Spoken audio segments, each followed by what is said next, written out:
Welcome to the aXcelerate Learning Series. In this lesson, we'll be covering the following topics.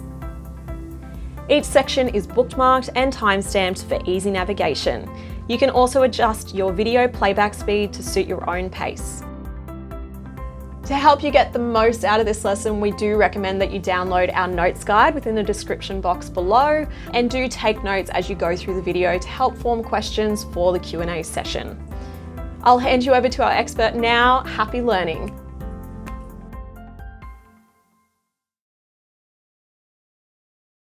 Welcome to the Consolidated Onboarding Lecture 3 Delivery Plan, Classes and Timetabling.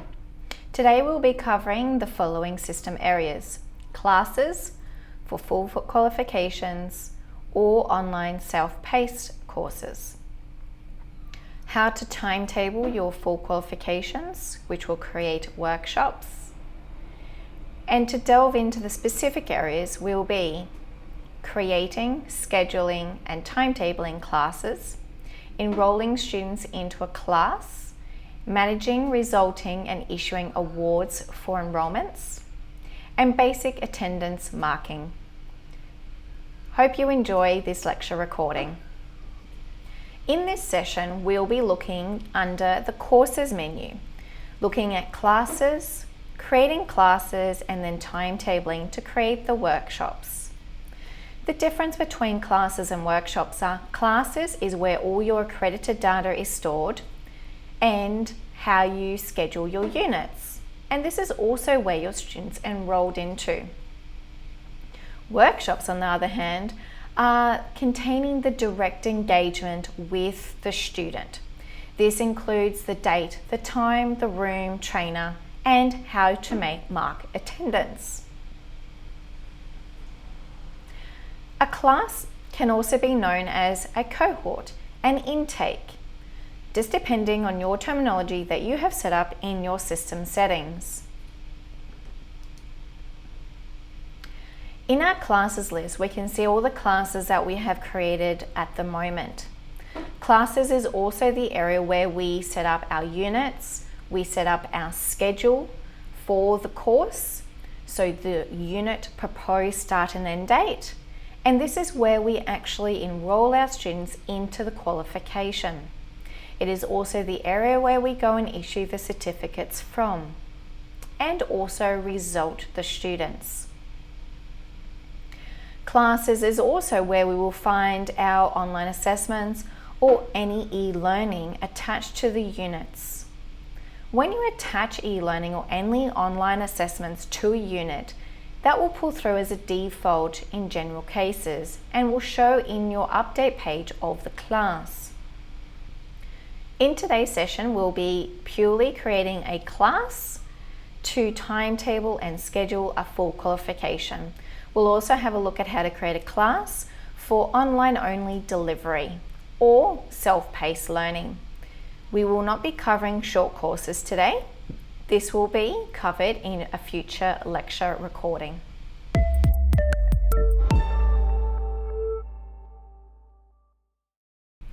Okay, let's get started now to create classes. Here under our courses menu, we have classes. We're now going to go into this area and click Add New Class. On this page, we are going to now select the right qualification, which we're going to link this class to. This is going to tell the system that these students in this class are going to complete this qualification. We also need to tell the system that these students are either going to be completing a full qualification or a statement of attainment. We're going to aim that most of these students are going to complete the full qualification. The reporting state is who we're reporting these students to. If they're non-funded students, you'll be reporting them to National or NCVR. If you have funded students, you need to ensure that you're selecting the right state funding that you're reporting these students to, or where you're receiving funding from. For example, Queensland. You can actually have this class set up for all your Queensland funded students. However, you can actually enroll students who are non-funded in this class as well. So by splitting the two, instead of having two separate classes, one for funded and one for not funded. You can actually have one class for funded and non-funded. And when you enroll the student, you can actually choose the right funding source, state and national, at the enrolment page. This will help determine and tell the system what you're actually going to report when you do your event miss. Today, I'm going to say national. That means that all these students are going to be reported as a 20 to NCVR. Please keep in mind, some states have different reporting requirements based on the funding type. Sometimes you will need to have a separate class specifically for that funding state. Please speak to your onboarding consultant or customer success team member to find out further information about those requirements. Delivery location. Please ensure that you're selecting the right delivery location for these students. If this class was set up for a self-paced course, then you'll be generally selecting your head office. However, please check with your compliance officer to make sure you're reporting the right location for these students. Finance models will be covered in future lectures. Basically, you can set finance models as a default against this class, so all students who are enrolled into this class inherit the finance model. Learning plans is to do with your learning plans under our courses menu to encompass e-learning and online assessments together. You would need to link that learning plan to the class, so when you enroll a student in the class, they'll inherit that learning plan and all items associated with it. Once again, this section will be further discussed in future lectures. Class descriptor. The class descriptor is a name for the class. This helps you identify this class of students, as well as the name pushes to the online website. If you have an integration, it also shows in the classes list as well as on the student portal. Due to the fact that this class is going to be a self-paced class, I'm going to call it 2020 Online Fee for Service. You can name your classes however you wish. Domain. So if this is a Brisbane only class and I only want the staff in Brisbane to see this class, then I can select the domain it links to. Let's choose Brisbane. Delivery mode event miss. You can set your delivery mode event miss here to external, and if you had set a delivery mode against the unit as a default, this is now overriding that unit default. Otherwise, if you leave it blank, the system will use the unit default which you have set in your qualification setup. If you select multiple here, the first one that's in bold is known as your predominant delivery mode, and that is what's going to get reported as your predominant delivery mode, as well as the secondary. Delivery mode legacy is not required as this pre-2018 requirements. Link to workshop. This is not necessarily used as much. This would be used if you did use this, it actually creates the workshop as an accredited workshop linked to this class. Today we are going to skip this area, as most of the time we'll be using this in a different setup process. Dates. These are the dates of the start and end date of this class.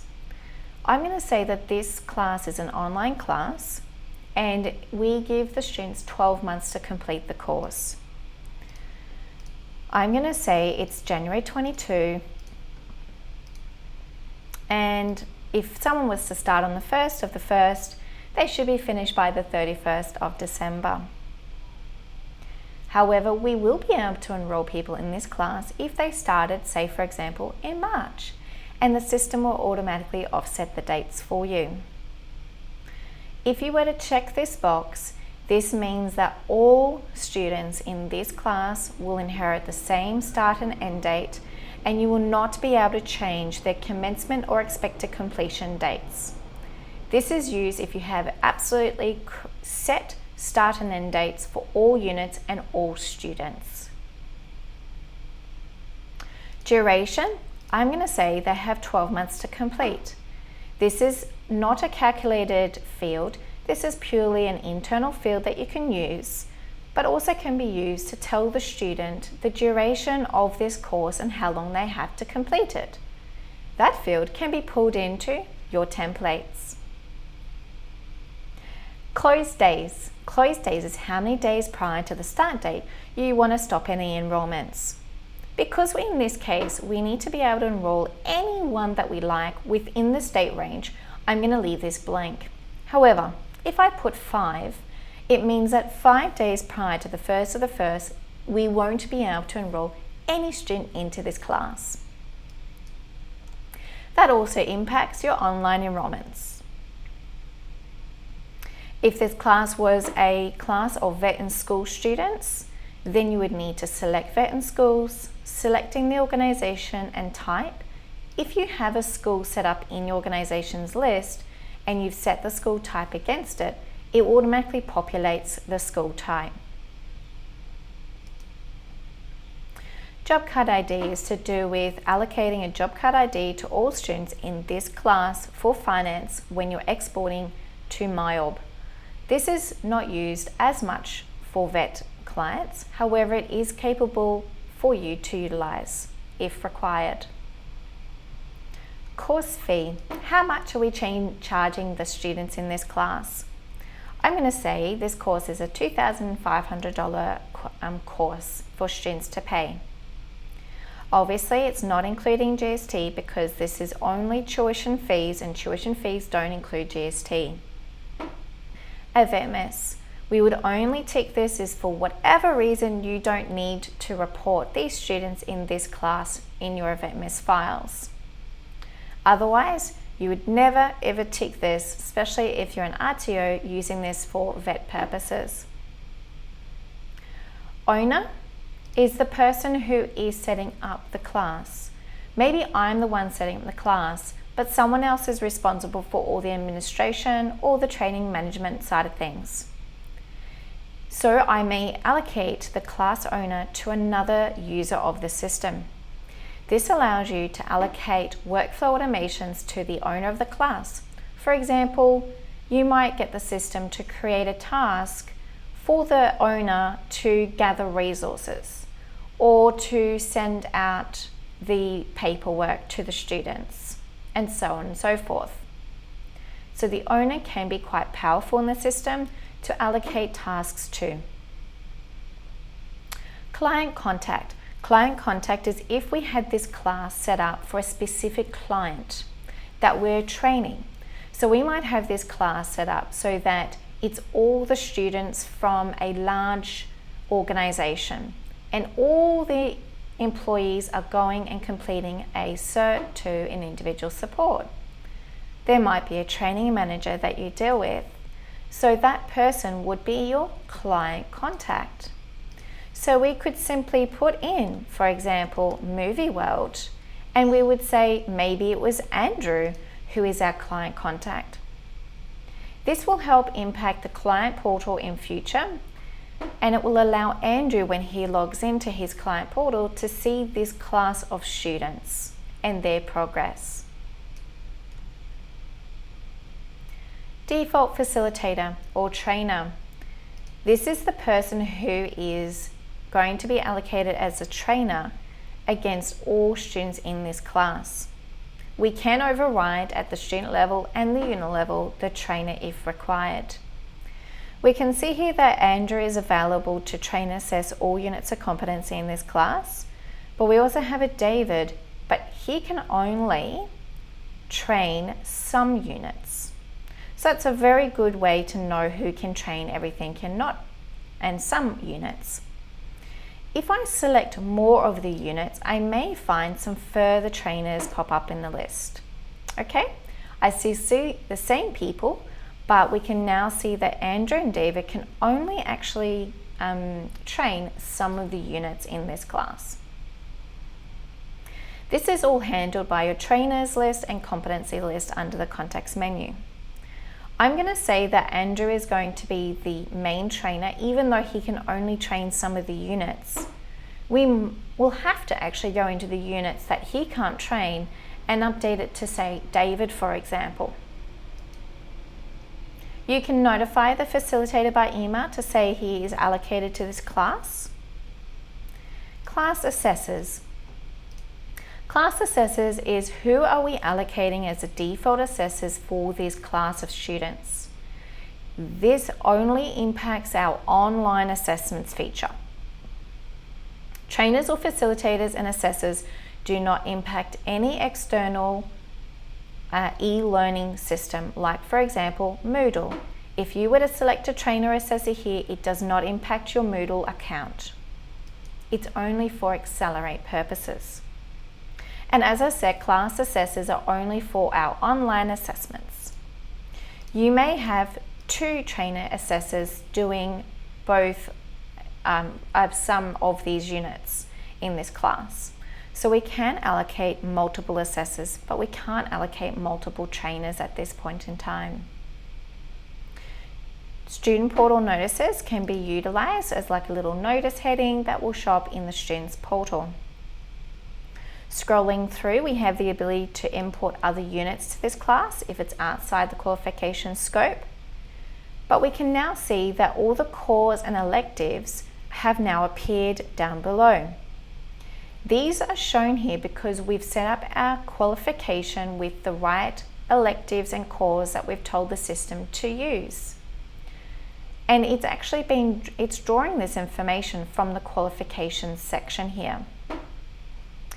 If for whatever reason we were not delivering a unit or 2 from this list for these set of students, we can actually unselect the units, because what we're telling the system is that this class is going to be linked to these units, and the students that are going to enroll into this class will be, in most cases, completing all the units linked to the class.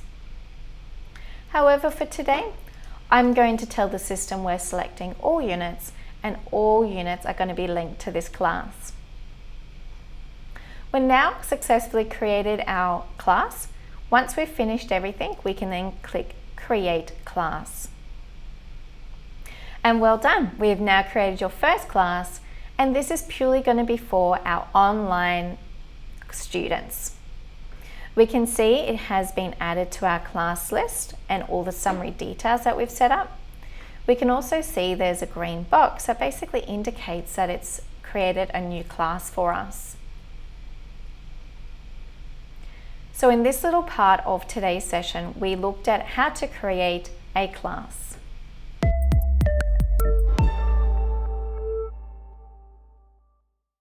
This section now is talking about how to schedule the class that you've just created in aXcelerate. To get back to our classes, we can access classes from our courses menu. We can see that we've recently created that last class. If you don't see the green box here, you can go into the class from the classes list. Today, I'm going to go we can either go straight to the update icon, or we can go to the update icon in the green bar. Either way, it takes you to the area we need to go today. This clearly takes us back to the page that we were on very similar before. We can scroll through, see everything we have created and allocated to the system. However, at the bottom, we'll see some slightly different changes. We can clearly see that the units that have been allocated to the class have been listed now. We can see that we've got dates and order. Now, I do highly recommend that we update the order of these units to the order of delivery, because it will help you when you're scheduling these units with start and end dates. So say, for example, this unit here was going to be 5th in order, swapping with working legally and ethically to 1. I'm just going to swap those 2 around just for the moment. I click update, and if I go back to the update page, now we'll clearly see that work legally and ethically is now number 1. and individual support is now 5. So putting them in the order of delivery does make the next step a little bit easier. We're now going to click on Timetable, and we have 2 tabs here. Our timetable view is the view that we're going to go in when we're looking at timetabling the class. However, today in this section, we're scheduling the class. So we need to use the simple view. Simple view allows us to set the proposed start and end dates of the class. We can see the overall details, qualification and class dates, and we can see all the units that are listed. We then need to use our date pickers to basically set the proposed start and end date. So let's propose that this class is an online class, and we want to say to the student that generally it takes approximately a month each unit. We can then simply go through and set all the correct dates for each particular unit. If, for example, the next unit is very similar in pattern, we can actually click the clock symbol, which then will populate that same pattern in the next unit.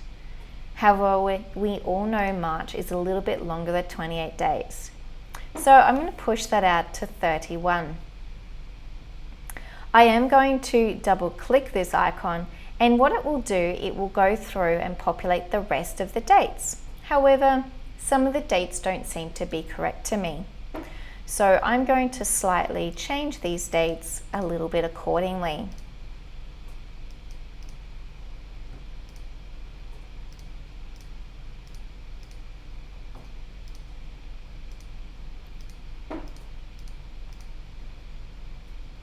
I'm going to make some of these a little bit shorter.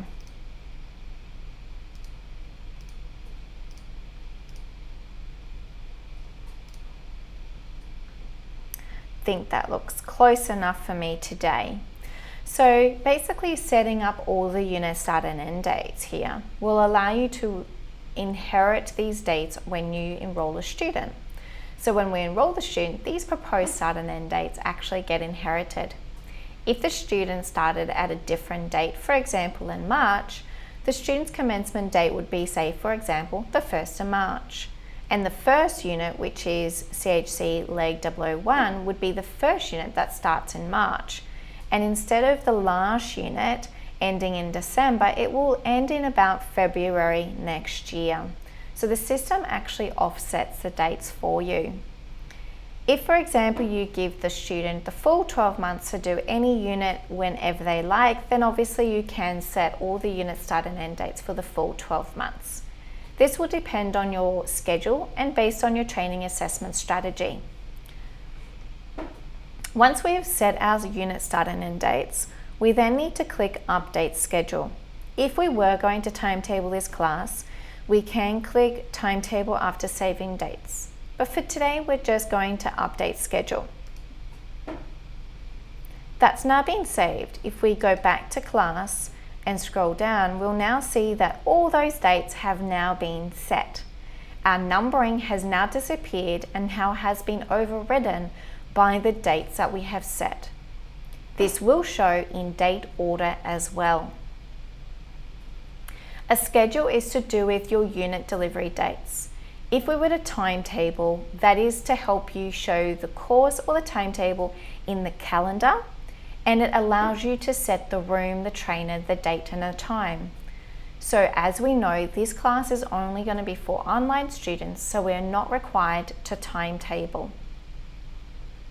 So just to reiterate, this class here will not allow you to mark attendance or show anything in the calendar, just due to the fact that we have not timetabled this class. We have purely scheduled the class only.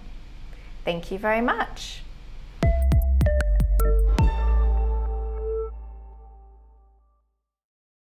This section is going to introduce how to enroll a student into the class that we have just created.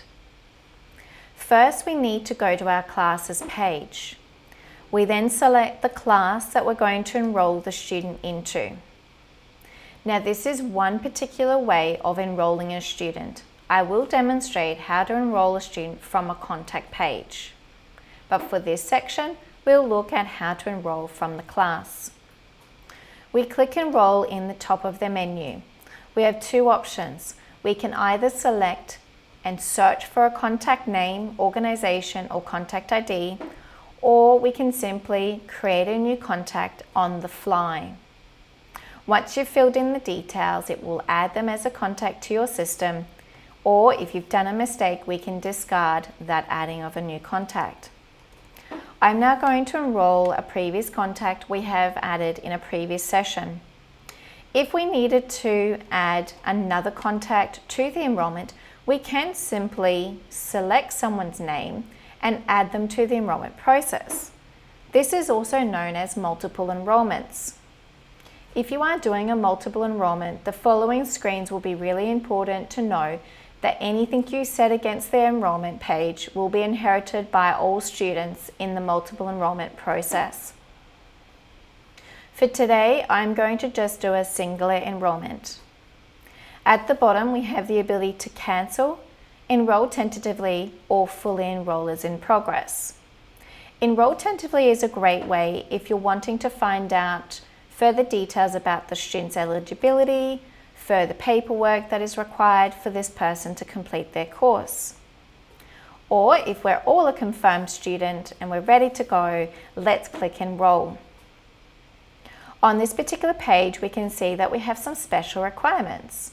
So anyone who's coming from this company needs to provide us a blue training request form. I'm going to say we've already received that, but it's a great way to see those special requirements popping up on the time of booking. Scrolling through, we can see the student that we're enrolling. If we go, oh, we need to add another person, then we can simply add another person. The class, the qualification they're enrolled into, who their default trainer is, which we can always override and change. We can change the enrollment date, so today is the enrollment date. However, the student did not start in January. But you can see all these dates have pulled through from the schedule. We can also see that all the units are linked to the right dates that we told the class to use. But this student didn't start on the 1st of January because it's now the February and they're going to commence tomorrow. So once I select the commencement date to tomorrow, the system actually will sync the class schedule, and it's now pushed off all the dates and offset them according to what we set against the class simple view. So all the dates of the units and our expected completion date has all been pushed out to early next year. So that's a great way for students who are enrolling into a class that is an online or correspondence course. We can see all the units are set to NYS, and that's because the unit start dates are all in the future. NYS stands for not yet started. However, if I change the date to today, we'll actually see this first unit set to CA. And that's because it's today's date they are starting, so which means they've probably already commenced the unit. CA stands for continuing activity. I'm going to ensure that this person starts tomorrow though. We can see all the units that they're going to be enrolled into, and we can also deselect units that they may not need to do. So say for example, this student's not doing these 2 units, I can simply deselect. And that person would not be enrolled into those 2 units. Today, they're going to be enrolled into all. I can change set outcomes as well. So say for example, I want to set all these students to NR for not reported. I can by clicking the outcome and then clicking apply. Or if I want to change them all the way back to NYS again, I can do that as well. However, when you've set up your class, you would have set a reporting state. That reporting states will always set the initial competency status or the initial commence status outcome by default based on the reporting state's requirements. So if you enrolled a student into a different funding state class, the system might commence them with a slightly different unit outcome based on your reporting requirements. Your unit outcomes will also be different for potentially different reporting states as well. Scrolling through the page, we can see all the units the student's going to be enrolled into. We can see the person has met the qualification rules. We can tick the box to say yes, we've sent them some information if you would prefer to use that. Enrolment type is that they're going to be a fee-for-service student. If it was a traineeship or apprenticeship, then you're selecting the right field and filling out the right relevant fields required to report. Study reason is required for EVETMIS purposes. Our funding source is national because the student's not funded.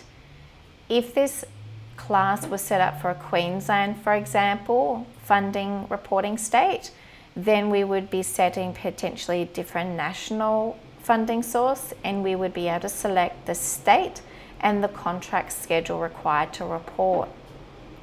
So as you can tell, depending on how you set up your class will really impact the enrolment page. Vet in schools, if this person was a vet in school, then you can allocate it here as well. Commencing program ID, always use calculate automatically. This will ensure that it reports the right 3, 4, 8 based on your reporting time frame. Clicking on the I will show you some further examples or explanation about what that field does for you. So please have a read of that and get familiar. Specific funding identifiers to do with more Commonwealth funding that you may need to set up. COE number is to do with more international students for the confirmation of enrolment number.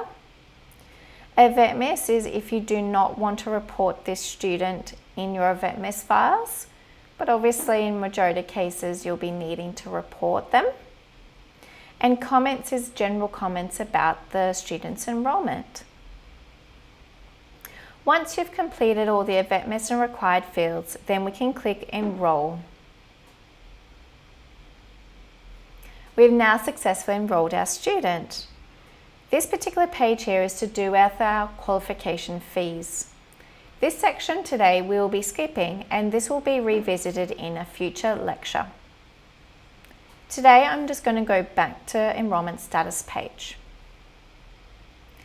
This now takes me back to the student's enrolment page, and I can now successfully see everything that I filled in for that student, and they now enrolled into this class.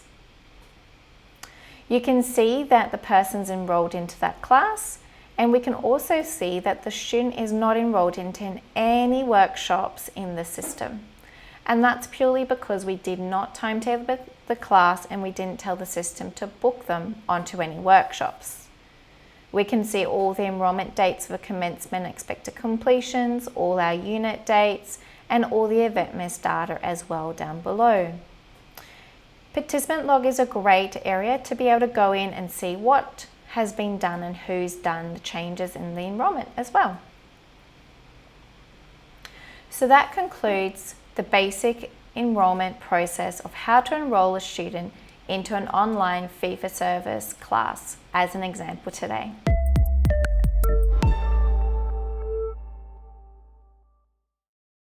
Welcome to our next section about timetabling the units of a class. In our previous part, we created a class and we scheduled it. This time we're going to duplicate a class we've already scheduled, change some of the dates, and then timetable it. Last session, we created the 2022 online class fee for service. I'm now going to duplicate this class, and I'm going to call it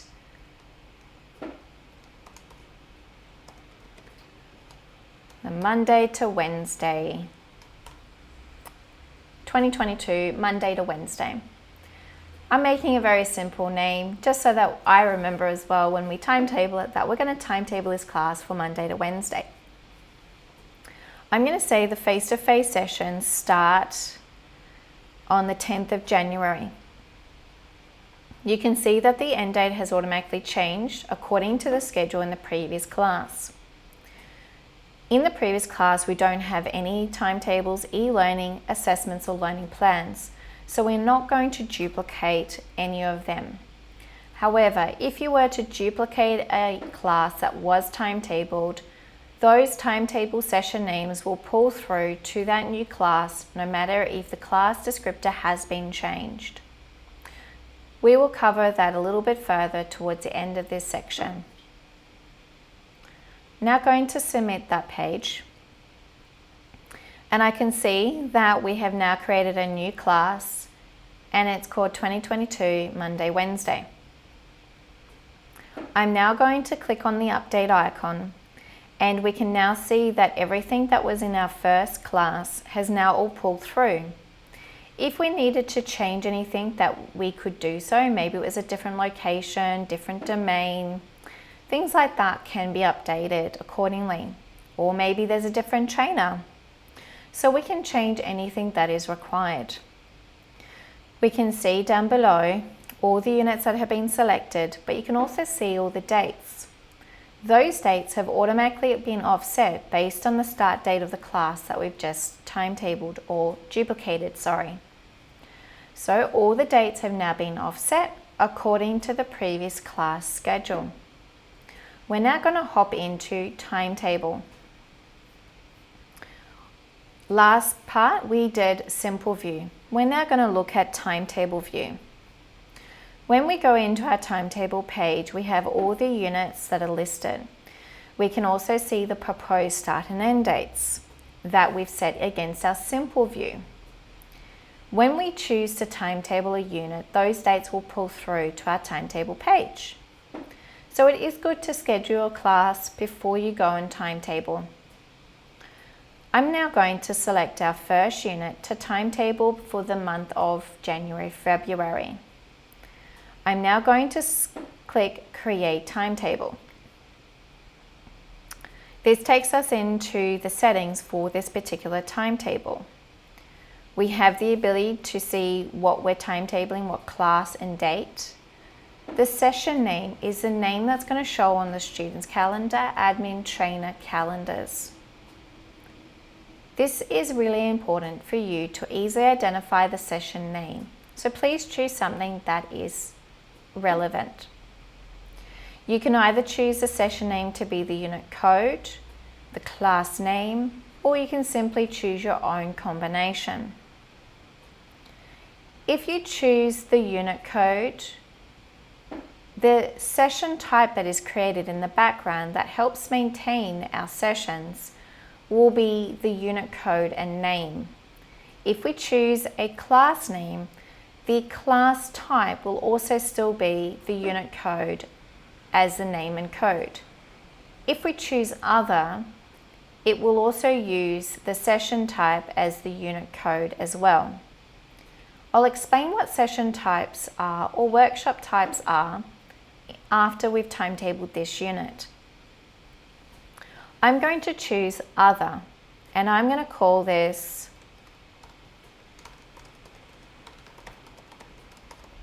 Legal and Ethics. That name will show up on everyone's calendar. We can see we're timetabling the particular unit. We can see override schedule units of competency, start and end date to match timetable. Well, we can see the start date is a particular Monday and the end date of that is a Wednesday. Maybe they don't go all the way to that Wednesday for the timetable. Maybe they finish their face-to-face on the Wednesday the 2nd. You can change the timetable end date. So the key difference between timetable dates and your simple view is the simple view is the unit proposed start and end dates, whereas timetable starts and end is when's the first face-to-face session and when's the last face-to-face session. because you may have only 2 weeks of face-to-face out of the 4 weeks of the unit duration. If that's the case, please ensure your start and end dates are updated. I'm going to leave mine as is. If you were to change these dates, I would highly recommend to undo that checkbox, because if you were to change the start and end dates to a different start and end date, it will actually update the unit start and end date for those students to the timetable start and end date, and it will ignore the schedule unit start and end dates. So in most cases, you will be tend to unchecking this box. Show info will provide you some further information about it. I'm going to leave the dates as is. Pattern. Well, we have a pattern that's in here that we could load, or I'm going to choose a new one because this is Monday, Wednesday, Friday, but this timetable is Monday to Wednesday. So this is where we choose the days and times that this face-to-face course is going to occur. Monday they start at 9 a.m. So I'm going to put 9 a.m, tab through, and say they finish at 4:30 p.m. So I can go 4:30 p, tab, and it populates 4:30 p.m. I then need to choose the facilitator or trainer who's doing that day. I need to choose the particular room that it's going to occur in, and then the equipment that they may require. I then need to move on to the next day and do the same thing. Maybe they finish at 3:30 on a Tuesday. And I'll just select a few items. Same thing with Wednesday. And maybe they don't need anything for the Wednesday. So it's really important that here you're putting in the days and the times and the who and the where of the timetable. Different days have different rooms. You can definitely select the different room, or maybe it's a different trainer as well. So that's a really helpful, useful tool. If this is going to be a pattern that is regularly used, we can then use this pattern again by saving it. So I'm going to say Monday to Wednesday full time. Let's call it the full time sort of timetable because it is the full day. Maybe I might also put Andrew and David as the name so that I know that the pattern includes both trainers. It's up to you how you want to name your patterns, but if you name your patterns with the different timetables, it does allow you to then load that pattern quite easily and just slightly tweak it if you need to. Let's save. So that has now saved under our load pattern list. Please keep in mind that Monday 9 to 4:30 will be one time slot for this workshop. And that means that when you mark attendance, you're marking the attendance for the full day. If you need to split up the days to have 2 different split days to mark attendance to exclude lunch breaks, you would need to add Monday again and put, for example, 12 p.m. to 4:30. And this one finishes at 12. That way, the system will allow you to mark the attendance for the 2 split of the days. So it will mark once from 9 till 12 and then from 12:30 to 4:30. Depending on your compliance requirements, you may need to go down to this depth by splitting the days into 2 or 3, 4 time slots, so that you can get accurate attendance recording. If you don't need accurate attendance recording with reducing the lunch breaks, then you can simply just put it for the full days. Once you've set everything up here, we then click submit, and now that's going to show a timetable. What's happened here? Well, we've got some clashes. So the system does show you if people are clashing either rooms or trainers. How do we fix that, you might say? Well, we can see some days are not clashing, but some days are that are clashing. Andrew is a clash here with another course running at the same time. So what I'm going to do is edit that, and I'm going to change it to David, and then submit.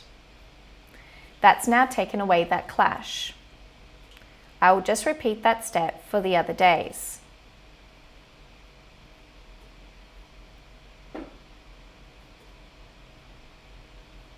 We can see here we've got two different clashes. We've got a trainer clash and equipment clashes. So it's the same process.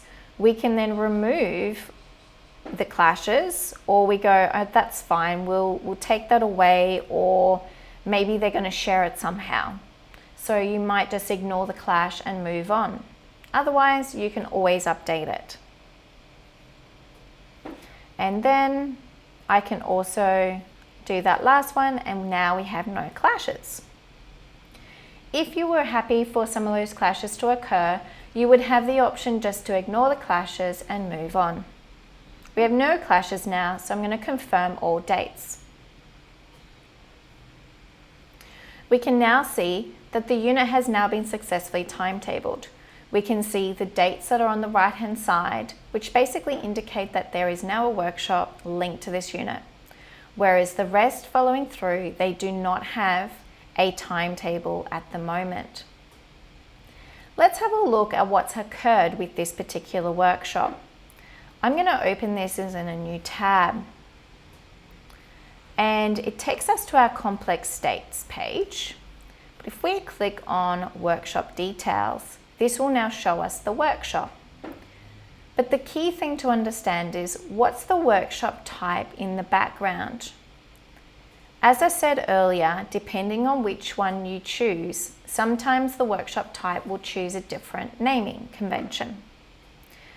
The workshop type here has chosen the unit code to be the unit workshop code and workshop name. This is an impact in your system by when you go to search workshops, you can see that that code has now been is now available in the list of workshops to filter on.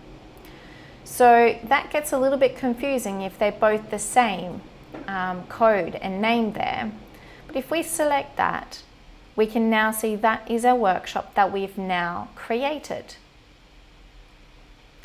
So that it makes it easy for you to understand what that workshop code is and what's the actual course, what I would suggest is that you update the workshop type name to something a little bit more logical. So I'm going to go to workshop types. So just to summarize, when you're timetabling a unit, it creates this hidden workshop type in the background. That is there purely to help you to search, filter in reports, as well as use the search workshop functions. The system has to do that, so it helps with all the mechanisms and options in aXcelerate. So to find where that workshop type is, we need to click Include Timetabled Units of Competency. Then we click Inactive, because it is a hidden workshop type by default. We then see the workshop code here and the workshop name here. What we want to do now is update this name so that it makes it a lot easier for us to understand what this is about. So I'm going to call it Legal and Ethics. If I update that, it will now allow me to see the code and then just the name. One thing before I move on, you will notice that the max participants is 99. When you timetable units, the system will create the workshop types, but also creates the workshop type with a max participants of 99 by default. So that workshop now has a maximum capacity of 99 students in there. However, in some cases that may not bother you because you'll use your classes to help manage how many students you're going to put in this class, because they are all going to be in the same timetable together. Let's have a look at that workshop name now. I can see if I go Include Timetable, go to Inactive, I can now see that that has now been updated here. But it also assists when I go to search. I can now simply go, I need to find my legal courses, and I can select that workshop type now, submit, and now I can see that workshop. Let's go back to our class timetabling and let's do another unit. I'm going to create it to be called, I'll say other again, and let's call it independence and well-being. I'm going to cheat by copying that text. I'm going to untick the override dates. I'm happy with the start and end dates of the pattern, the timetable, and I'm going to select my pattern, load the pattern, and everything that I worked hard for before has now been pulled through.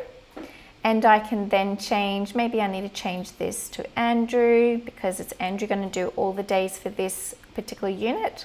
And then I click submit. Once again, get lots of errors here, but just for this example, I'm going to just ignore the clashes and confirm the dates. I can now see that that workshop or that unit has now been created and we have a workshop created and timetabled for us. Once again, I'm going to go into my courses, workshop types, doing this in a new tab to make our life easier, go into our include timetables, inactive, and we'll now see that particular unit that I've just timetabled, which was 023. That's it there.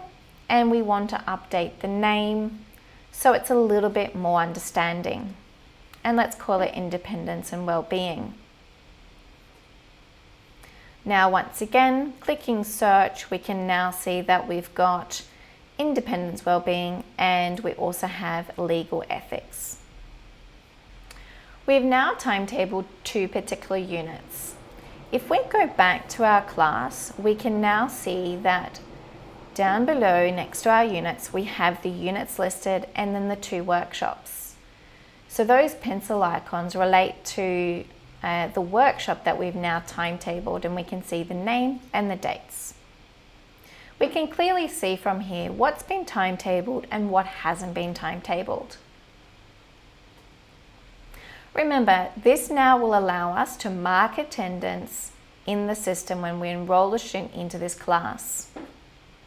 I'm now going to quickly timetable just a couple of more units in this session. All right, so now we have timetabled 4 particular units and they've all got workshops. If we go back to class, we will now see that we have 4 units that have now been successfully timetabled. We can now clearly see that as well if we go to search, and if we just simply do submit, we'll see all the workshops that have been now created in our system, either timetabled or our public short courses. We can also see in our calendar in the top right hand corner the timetable workshops that we have also created. So there's one that I've just done, which was independence and well-being, and we can see the summary of that particular workshop. If we click that, that takes us into the workshop, and we'll further cover off workshop functions very shortly. So just to summarize, we've just looked at creating a class and timetabling the class for you. This will allow you to allocate a room, trainer, dates, times, and equipment, and also be able to provide you the capability of seeing your calendar filled and mark attendance. This timetabling feature that we've gone through today is great if you have very set timetables and not too complex.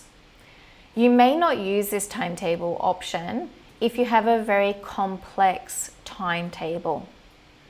Please ensure you speak to your onboarding consultant or customer success manager to confirm that if this solution is best fitted for you. Please keep in mind, once again, timetabling is great if it's got regular patterns. Otherwise, if it's a bit more complex patterns, then you may need to manually create workshops and link it back to your class. This will be covered in a future session.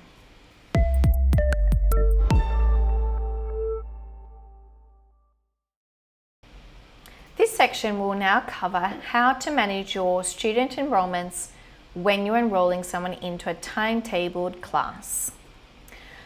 We're going to navigate to our classes list, which I have now already shown here. We're going to now go into our class. We're going to enroll a student into it.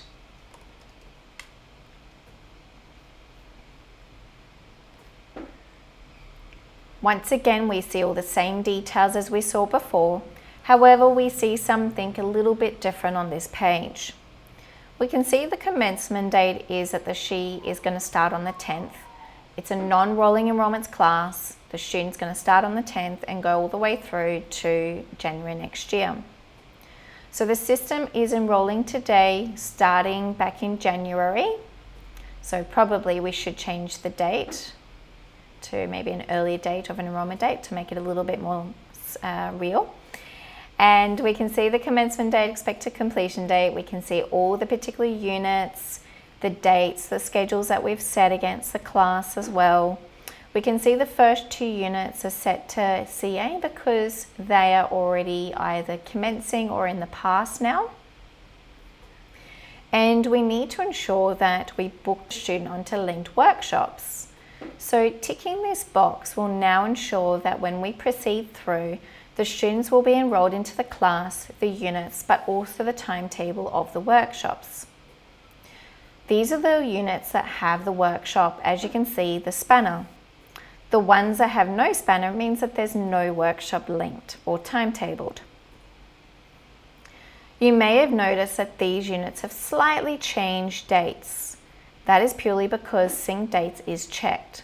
If you uncheck them, you'll notice that those couple of dates may have slightly changed by about 4 days. And that's because the workshop dates, when we've timetabled, may be slightly different to the actual scheduled dates. So having sync with class schedule ticked will inherit our simple view. Syncing the dates with linked workshops will override the scheduled dates with the workshop start and end dates. In most cases, you may not want that. However, if you have a situation where you want your workshop dates to be your unit start and end dates, please go ahead and check the box. When we're scrolling down, we can see all the same details, the units, all our event miss details that are required to be filled in. We're now going to click Enroll Contact, skipping over finance for the moment as that will be covered in a future session. And on this contact enrollment page, we can now see that this page is slightly different to the previous page we saw. We can see that the person enrolled into all the units, but we have actually got workshop bookings now selected. Against the first 4 units, you can see that there are workshops linked to them. However, the rest do not have any workshops linked. We can see the dates of the workshop, so the first day of the workshop and the last day of the workshop, and the trainer who is actually training that particular workshop. If we were to click on this particular date here, open in a new tab, we can now see that this workshop has all the dates, the rooms, the trainers, but we now can see the workshop student has now been booked into it and the unit that will be getting completed. Hopping back to the enrollment, if I scroll up the top, click on class, it will take me back to my class matrix. I'm now going to enroll another 2 students.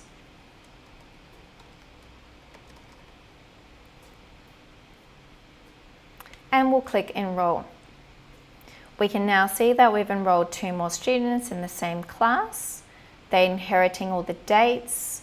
Once again, I might just change that enrollment date to something more realistic. We want to sync the class schedule. We want the students to be booked on the workshop, but the workshop dates not to be inherited.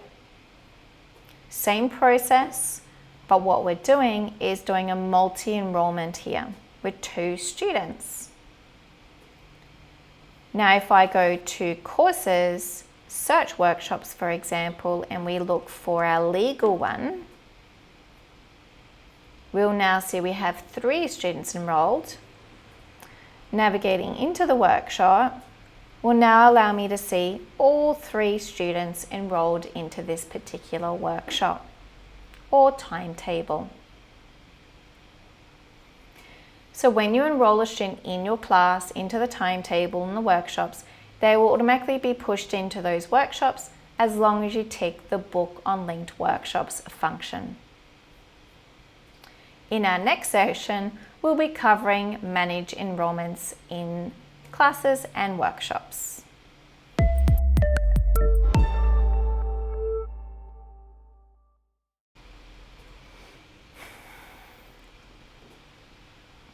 Managing enrolments in classes and workshops. How do we do it? Well, let's learn. In our classes page, we're now going to go into the timetable class we did earlier. On the class matrix page, we have several options to manage students. Today, we're going to look at how to change outcomes, mark attendance, and also how to result and issue certificates. So we can already see that we've got 3 students enrolled into this class and 3 of them have already started 2 of the units. If we drill into a particular student's enrolment, we can see that we have some event miss errors here. It is really important that if you see any red boxes at the top, to fix those errors. So let's see how we change a unit outcome against a student's enrolment. So leg 001 has an error. We can also see that the error relates to this here, and that's purely because the unit end date is before today, and the system's saying, well, why are they CA still? Shouldn't they be finished by now? So we're going to click on the unit, change our competency status to say they've completed. If they did not complete it on the 9th of February, we can change that to a different day, to the date that we're actually marking competency. These enrollment dates automatically sync allows you to say if the student started a day or 2 earlier, if I had this to sync, it will automatically update the commencement date of the enrollment to the 7th instead of the 10th, because the syncing options will match your first unit start date as your commencement date and match your last unit end date to be your expected completion date. So if you change any of the start and end dates to units and it has a discrepancy for your commencement and expected completion, it will update them for you. However, there is another option. Maybe you don't want commencement date to be updated and you want the completion date to be updated. Well, you can change that here as well to that option. Or in some states and funding types, you do not want any syncing to occur. For example, Victorian funding, we ensure that you turn off automatic sync is off. This can be managed by your system settings, because in Victoria, you are not allowed to change any of the dates as you're reporting. So please ensure that you are selecting the right setting here based on your compliance requirements and reporting requirements. Unit of competency cost is if you charge per unit on an invoice, for example, or you need to report a unit cost for funding types. However, this can also be handled by using finance models. Internal comment could be some further comments. This will show up on the class matrix page as well as the student's enrolment page. We can see that this student has actually been enrolled into this unit before, into another class, and we can actually tell the system to set that other enrolment to a CT. You can see it's automatically set the start and end date to match today's date to a CT status. That's for credit transfers. It's just because it's detected another enrolment in the same unit. We can also go into additional fields and see all the required different fields that relate to this student into this particular unit. You can change delivery location, trainers, the funding types, contracts if you need to, delivery modes as well. And that will only affect this unit for this student. Once we're happy with everything here, we can now click Submit. We've now got rid of our event miss errors. We can see our progress has increased, we can see our competency achieved, and we can see our little note. If we go back to our class page, I can also see the C and our little note as well. I'm going to go into John's enrolment. I'm going to show you another way of changing outcomes from the enrolment page. If we scroll down, we can click on Set All Units of Competency. This here will allow you to select multiple units and change competencies for individual, or simply bulk update all those 2 units we have selected. We can also update the individual dates if we needed to, or simply update start and end dates of a particular unit if needed as well. So this page here allows you to bulk update unit dates, outcomes and delivery modes based on certain units in their enrolment. You don't have to update all of the items, it just provides you the ability to select what you do want to update. We do have the ability here to do offsets. So if you want to update all of these units, for example, to add an extra 2 days to it, then you can do that as well. And that will allow you to automatically bulk update all those start dates plus 2 days. However, for now, I'm just going to refresh and I don't want to do that just yet. So I'm going to change this unit to competent because it's in the past. And I'm also going to update this one as well. And I'm going to say they finished today for that unit. And then submit. Oops, actually, before I submit, we should actually scroll down, and the syncing options are also down the bottom as well. So if you didn't need any of the syncing turned on for this update, please change the setting. Now we'll click OK. We can now see that the class progress has now been increased, and we can see our competencies have now been changed, and we can see the unit end date that I changed to today's date has also been updated accordingly. For example, from a workshop page, I need to also mark attendance. I've updated these students' enrolments with competencies, but we haven't actually marked their attendance. So I'm going to hop into this workshop here. Obviously, you've got multiple ways to access your workshop, from the courses search option or from your calendar. On this particular workshop page, we have the ability to scroll down and see that we've marked competencies and they've completed the units, but we haven't marked attendance. So let's do that now. You can only mark attendance for past dates. Let's go to the 10th. And I'm going to say they all were attended. Maybe John was a little bit late though, so I can click on the little dots and say he turned up at 10 o'clock. This was due to the reason that the bus broke down.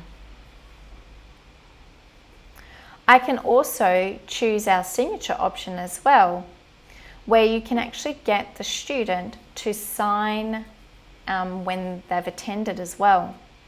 So say, for example, I'm pretending to be John.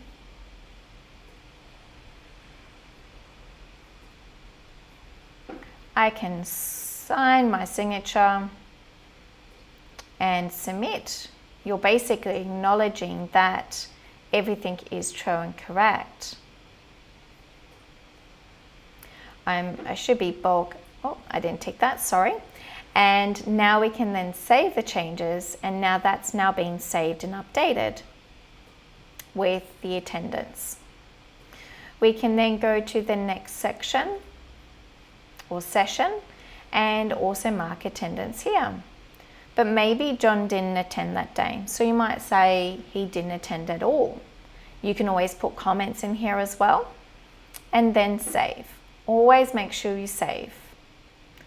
Next section, and so on and so forth. So basically what you're doing is allowing you to go through and bulk mark attendance, add any comments.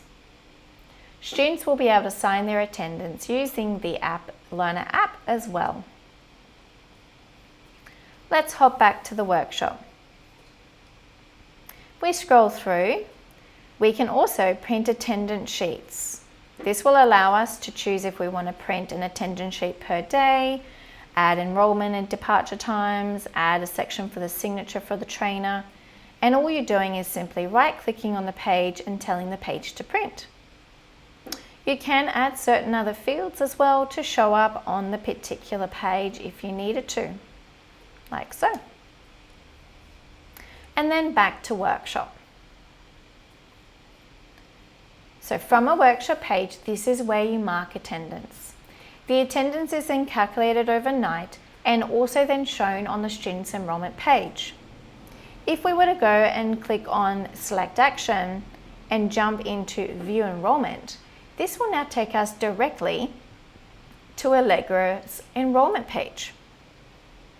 Due to the fact that I've only just marked attendance today, we will not see the attendance percentage here at the moment.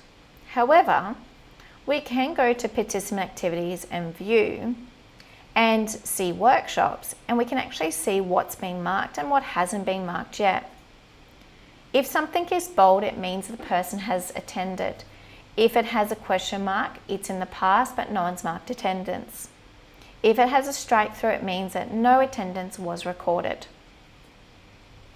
Scrolling all the way down, we can see all the courses and workshops she's enrolled into, how many she's attended in hours, and how many is scheduled to be attended. That is how the attendance percentage will be calculated overnight. If we go back into the class, then go bulk actions, bulk mark attendance, we can also mark attendance as well from here. Very similar page, just a different way of accessing it. From a class page, we can also bulk mark outcomes as well. So if I go to bulk actions, bulk set outcomes, this allows me to bulk update many students in an outcome or a student start and end date or delivery modes. You can use this bulk tool to update many different facets of the page. Say for example, I needed to change these two end dates for those two units to a different date. Well, I can simply do so by selecting update the end date, submit, says are you sure, and we'll proceed through. That will now have changed that particular unit end date to the date I've chosen. If we go back to the class, I then want to go in and say I'm going to mark them as competent. I can simply select the checkboxes, I can select the whole student, I can select all the units or people underneath the unit, then deselect someone. So I'll do that, and then I would make sure that I know the end date is correct. So if I'm marking them as competent today, I should actually make the end date today. And then submit. Once again, you have the enrollment syncing options as well, which allows you to change your setting. For this part, I'm not going to set a CT to the enrollment, but if you wanted to, you can set a CT to the other enrollment for that student. Then click submit. We can now see that the students have now all been marked as competent in this class. If we go to Bob, we can now see that he's also been updated with the progress as well. Once again, there are many ways to change unit dates, outcomes, and delivery modes, from the class matrix page, from the enrollment page, or the bulk actions tool. We also have bulk set contracts, which allows you to also bulk update everyone's enrollment with a particular funding source, national, state, or contract or schedule. So say for example, everyone here needed to be set to a funding state. Then we can bulk update that to have everyone go from a 20 to a 15 outcome code. So they are great tools to be able to bulk update enrolments if required. If we go and search for Allegra's contact page, we can see on her contact page that she's enrolled into 2 classes. Clicking on the arrow will drop down her units and show us everything and her progress and the start and end dates. We can also see up the top any past workshops and future workshops she's actually booked onto as well.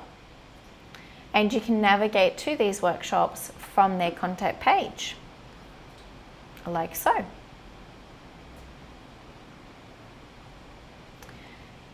If we go back to courses and classes, or simply if we're here, we can simply just jump into the class by going to someone's enrollment, then clicking back onto the class.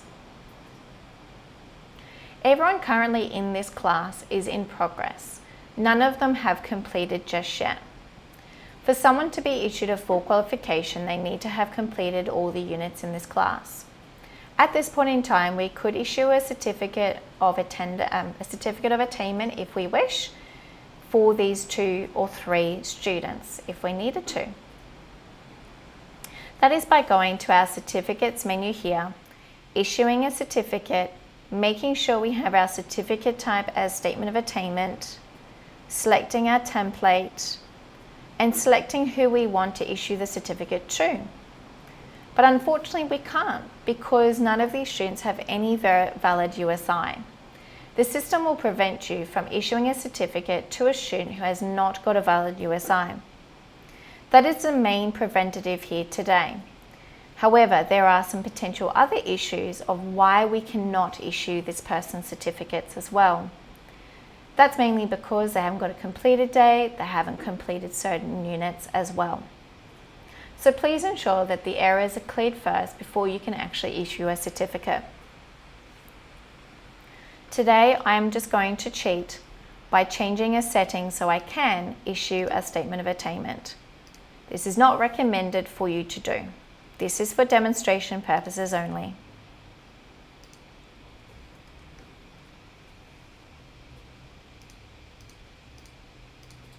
I now can select, I have warnings, but I can actually select a person. I can now click preview and I can see the preview of the certificate that we've designed. If I want to issue it to all, say the 2 people, I can then select their names, click submit, and it will now issue the student a statement of attainment. I can download the certificates as a zip file, which will be 1 PDF per person, a combined PDF, which is 1 PDF with all certificates issued, and it will now download that file. I can then go back to class, which will now take me back to the class and show me that there has been a certificate issued here, the ID. I can click on the preview and it will allow me to download and print that certificate if I'm required to. There's our QR code as well. That is a way of validating the authenticity of the certificate. If we were to go into the enrollment, I can also see a certificate award has been issued, and there's a statement of attainment again. If I go to the contact page, I can also see the certificate being issued here, as well as if I go to portfolio and then certificates, I can also see the certificate being issued here as well. So there are various ways to access and see if certificates have been issued to your students. In this section so far, we've just looked at how to issue a statement of attainment. We can now see as well the progress has also increased based on the units that we've changed. The important point now is to look at how do we complete a student's enrolment? How do we then issue a full qualification? For today, I'm now going to bulk update the student's enrolment to have all the units made competent. We'll also see that the statuses will change to complete, will have an actual completion date also applied. Let's have a look at how we do that. I'm going to update all the units in bulk except for the first two because they've already been changed. Change them to competent. Please don't do this in real life without doing it correctly. It's just for demonstration purposes that we're going to make this person competent in all these units. We are going to get a lot of event miss errors today because of the fact that we are making someone competent in units that are not yet started. Having the sync enrollment date option here will now update our enrollment status to complete and also apply an actual completion date for you. If we didn't want that to occur, we would then need to set no automatic sync. However, we're happy to say that the person has completed the full qualification and pleased to update the enrollment status to complete with an actual completion date. I'm just going to untick the sync transfers for now. Sorry, the check credit transfers. So we'll now submit and then click OK. As I said, we'll get a lot of event miss errors here, but we can ignore that for the moment. But normally in real cases, you do not want to update or ignore those errors. But now we can see that the person has fully completed the course. We have a status of completed, and we can now see that there's an actual completion date which matches the last unit end date of the enrollment. We've now looked at completing this person's enrollment. Now we can go and issue a certificate. We're going to issue them a full qualification certificate. Oh, no, we can't because they owe some money and there's no verified USI. So let's go back to class. I'm just going to go to her enrollment, finance details, and I just want to make sure that this says $0. And now we should be able to issue the full qualification. It will still say that there's no valid USI at the moment, and the trainers that are linked to this enrollment are not all trainers assessors for all relevant units. So in most cases, you would need to make sure that those errors are not there. Let's select the person. I can then preview the certificate once again. And let's issue that full qualification. We can now see the student has now been issued that. We could then download it, navigate to the class enrollment, or profile. Go back to the class enrollment, and we can now see the student has now been awarded the full qualification, statement of attainment, then the full qualification. Let's hop back to now the class. So what we're now going to have a look at is how do we now remove a student who only gets partway through the course but they've decided to cancel. Let's use John as an example. He's been issued a statement of attainment for the units he's completed so far, but he's decided he's not going to continue any further. Depending on your reporting requirements, it will depend on what you need to do. I'm going to do it one way and then I'll show you another way to do it.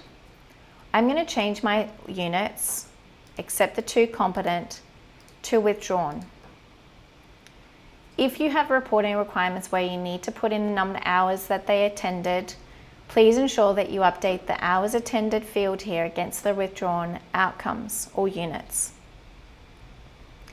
In general cases, the end date of the unit would be the day you're withdrawing, same with the start date. However, please ensure that you are checking with your compliance officer as to how you need to report withdrawn unit dates. My understanding, the start and end date should be the day that you're withdrawing the students from the units. And I need to do that in bulk. Oops, sorry. So now all those dates have now been changed, and then submit.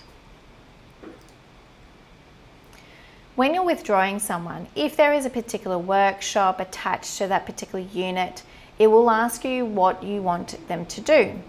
So it's saying that you are withdrawing a participant from the unit and do you want to remove or cancel the future activities? If you say yes, it will cancel the student from those workshops and set them to cancelled, or you can go further and edit what you want it to do.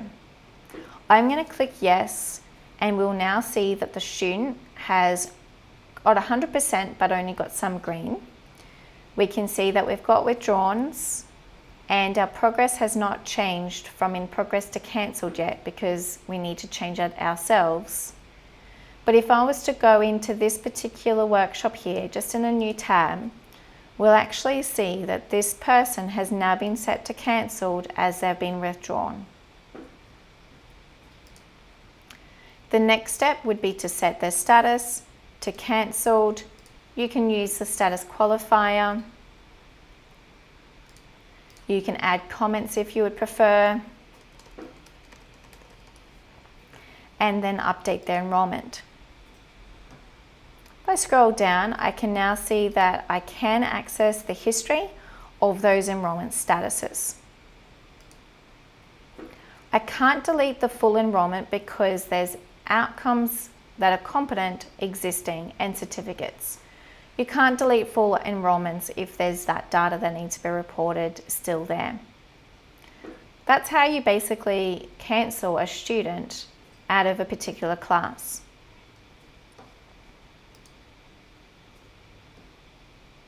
That person's now disappeared, but they are under the cancelled status.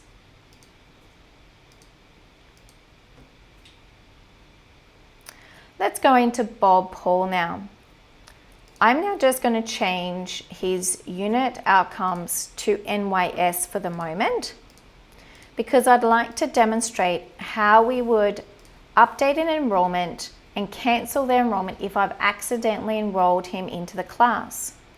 So maybe I was administration staff, I've done a mistake, or the students just completely changed their mind and don't want to continue with the course.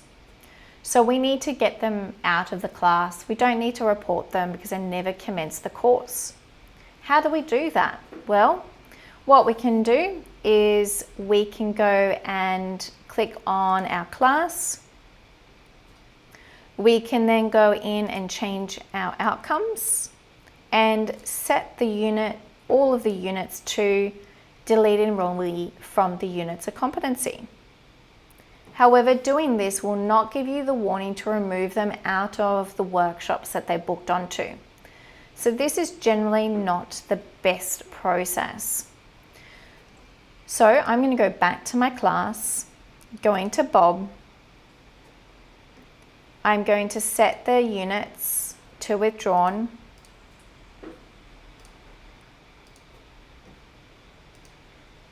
And I want them to be cancelled out of it. Actually, let's go view. So you can actually see the workshops that I'm enrolled into, which is good as well. So that's another good view. And then we'll go yes. This will now withdraw the person out of all the units and set the unit enrolments to cancelled, as you can see here. But we do actually want to remove this person completely. Okay, so we have a bit of cleanup to do. So let's set the person to cancelled first. And let's say they just withdrew. We can delete the enrolment, however, we need to delete them out of the workshops as well, because if we click delete, it's not going to delete them from the workshops. So we do need to remove them from the workshops as well. However, I've just selected that. So me selecting that means that the person's now completely deleted. However, they're still in the workshop. So if I go to Paul's contact page, and we can see that the class has gone, but the workshops are still there. They are set to cancelled, but you may decide to remove them out of there as well so that you completely clean up their enrolment. So to do that, we have to go into the workshop itself. They are sitting down here with no units enrolled, and we need to remove these statuses. So we click on our delete icon next to book status, go into cancelled now, and delete them from there as well. This is now completely removed from that one workshop. let's go into Paul's contact page again. We still have 2 more to do. I'm going to open them in new tabs, and I'm going to simply process the same steps. This is the way how you clean up the logs for that student. So now this person won't be in that particular workshop, and it won't be noted they were ever in it either. So let's just delete these.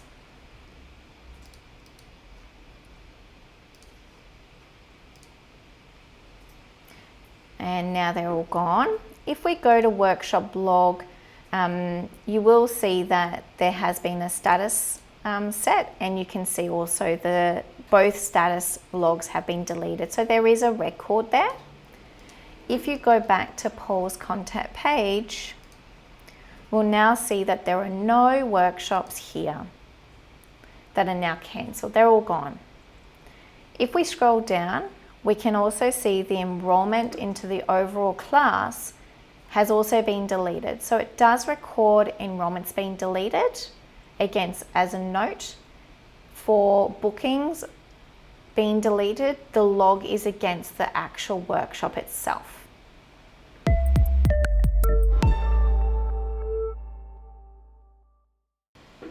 Next, we're going to have a look at issuing a certificate in bulk to students. If we went into a particular class, this particular class has no one to issue a certificate to. So I'm going to go into a class where I might be able to do that. From this page here, we have the ability to go to certificates, issue certificates, and I can simply choose the type of template, the date, and simply select the people who you need to issue the certificate to. So issuing certificates can either be done from the Students Enrolment page or from the Class Matrix page by selecting the people who you need to issue the certificate to. You then will be able to download that zip file or combined PDF. You'll also be able to see who's been issued a certificate in those various ways that I demonstrated earlier in this session. Enjoy enrolling people into your classes and managing your students in aXcelerate.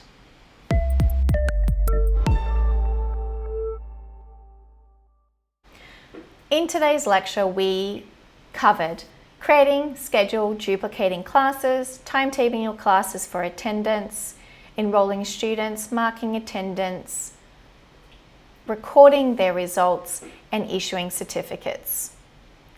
It is important that you're ready to go now and practice. Please use staging to practice if you wish. Re-watch the recording if you need to. But if you have any more complex timetabling needs, please read through the documentation or speak to your onboarding consultant or customer success team. Enjoy class timetabling, scheduling, and in managing your students. Thanks for joining us today for the aXcelerate Learning Series. We hope this session was informative. Now go to the description box below and book your spot on the live Q&A session. We also value any suggestions and feedback, so you can also find our feedback link in the description box below. See you next time.